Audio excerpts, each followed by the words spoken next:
السلام عليكم معلم وناكسن اسكو سو نقد وناكسن maanta waxaynu qaadan doonaa maadada physiology oo inay imtixaanaha 10kii tobanaad 10kan maanta waxaynu ku baran doonaa system waxaynu baran doonaa loo yaqaano circulatory system waxaan rajaynayaa ilaa dhamaadka intaynu ka gaari doono 10kani inaad ila socon doontid biin ilaahi jalla wa ala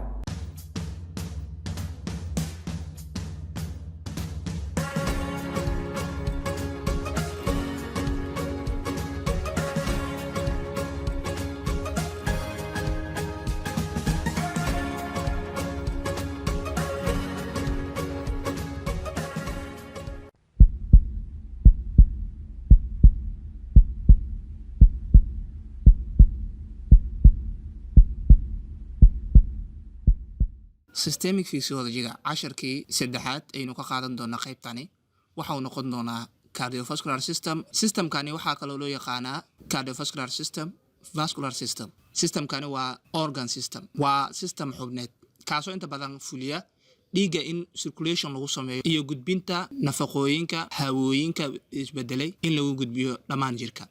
Components of cardiovascular systemkani waxa uu ka kooban yahay saddexdan qaybood: dhiig, wadno iyo xididada dhiigga. Dhiigga waa waxa loo baahan yahay in la wado. Heart waa goobtii inta badan lagu wadwadi lahaa ama lagu wareejin lahaa dhiiggaasi.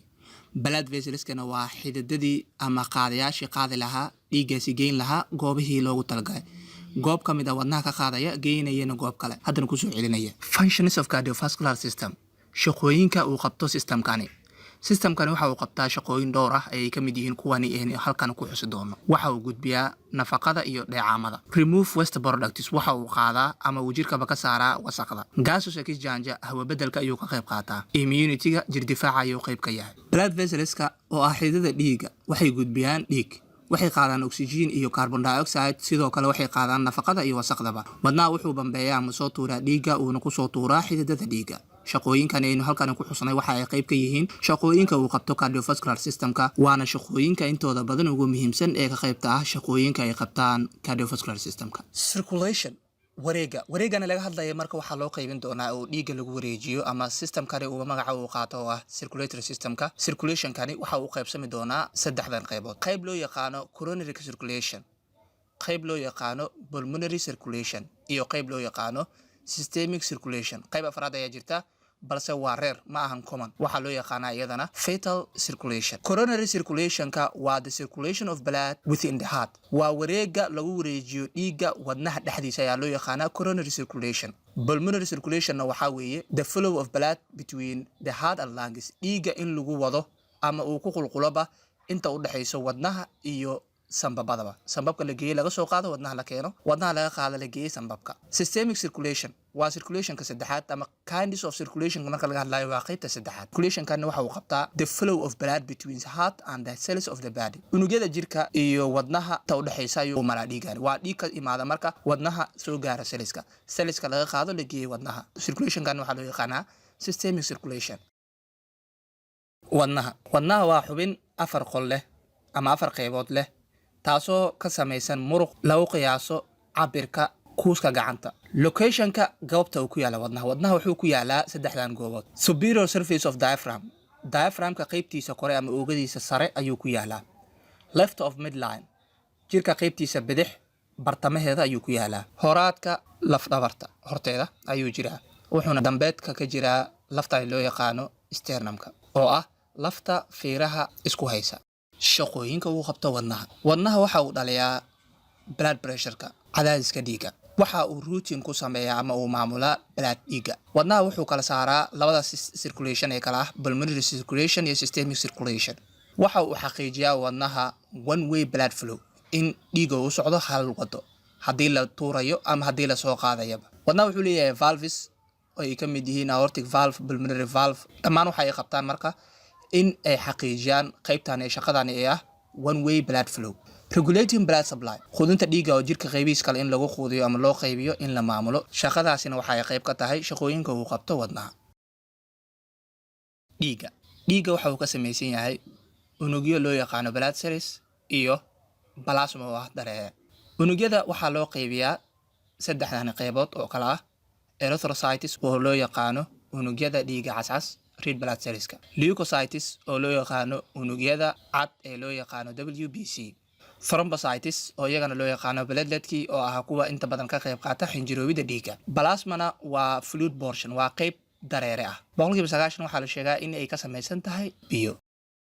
xididada dhiigga waxaa loo yaqaanaa closed network of tubes, shabakad tubooyin xiran, kuwaas oo inta badan loo qaybiyo saddexdan qaybood: arteries, capillaries iyo veins. Arterieska waa xididada waaweyn, capillarieska waa kuwa dhexdhexaadka ah, veinskana waa kuwa loo yaqaano tiftaafyada. saddexdaniba waxay qayb ka yihiin saddexda loo qaybiyo xididada dhiigga ku jira jirkeena.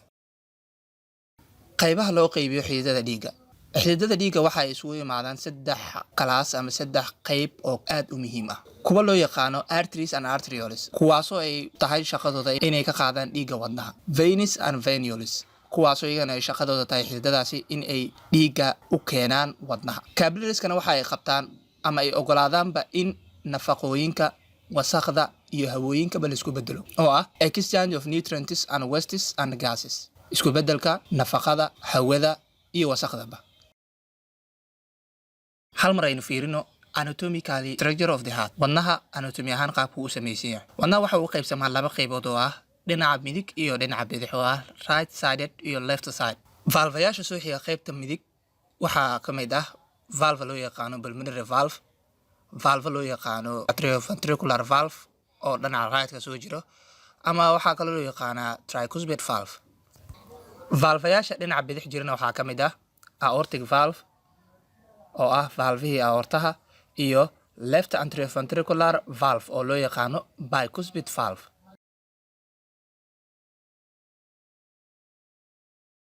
ugu dambeyn waxaynu soo gaarnay mechanism of cardiovascular system, qaabku u dhaca circulatory systemka. markaynu ka hadlayno habkani qaabku u dhaca mechanismkiisana ka hadlaynaa. marka xididada dhiigga waxa ay qabtaan doorka koowaad, oo waxa ay soo qaadaan dhammaan dhiigga jirkeena ku jira, khaasatan dhiigga ay ku yar tahay oxygen-ta, oo loo yaqaano deoxygenated blood. waxaa soo qaada laba xidid oo ka mid ah veinska ayay ka mid yihiin. waxaa loo yaqaanaa inferior vena cava iyo superior vena cava. inferiorka wax walbo diaphragmka ka hooseeya ayay soo qaadaan, oo ah diaphragmka structure walba ama xubin walba ama qayb walba oo ka hooseysa dhiigga ku jira waxaa soo qaada inferior vena cava. superior vena cava waxay soo qaadaan dhammaan waxa ka koreeya diaphragmka ay jira xubna ah ay waxay ka soo qaadaan dhiigga deoxygenated bloodka ku jiro. kalarka dhiigga waa blue marka uu yahay without oxygen. waxaa lagu soo shubi doonaa marka right side of the heart, wadnaha qaybtiisa midig. marka lagu soo shubo waxaa loo sii gudbin doonaa valvaha loo yaqaano tricuspid valve oo loogu sii dhiibi doono ventricularka. markii loo sii dhiibo waxaa meesha ka bilaaban doona marka in loo sii dhiibo pulmonary artery loo dhiibi doonaa. pulmonary artery wuxuu noqon doonaa arteriga keliya ee qaada deoxygenated blood, waxauna geyn doonaa sanbabada. markii la geeyo waxaa lagu soo samayn doonaa in oxygen lagu soo daro dhiiggii lagana saaro deoxygenatedki. sanbabada waxay soo samayn doonaan, waxay ka soo dhigi doonaan dhiiggii loo geeyay oo ahaa deoxygenated blood, dhiig ku jirta maadada oxygenta. kadib isagoo kalarkiisu cas yahay ayaa loo soo dhiibi doonaa xidid loo yaqaano pulmonary vein, waana xididka keliya ee qaada oxygenated blood. waxa uu ku shubi doonaa left side of the heart, khaasatan left atriumka. marka lagu shubo dhiigga waxa uu isagana usoo gudbin doonaa bicuspid valve oo usoo gudbi doona dhiiggaasi qaybta ah left ventricle. kadib valvaha aortic valve ayuu dhiigga loo bambayn doonaa. mar haddii dhiigga uu gaaro valvahaasna waxaa loo gudbin doonaa dhammaan qaybaha jirka ay ka mid tahay maskaxda. waxaan filayaa systemkan iyo sharxan inaad si fiican u fahantay.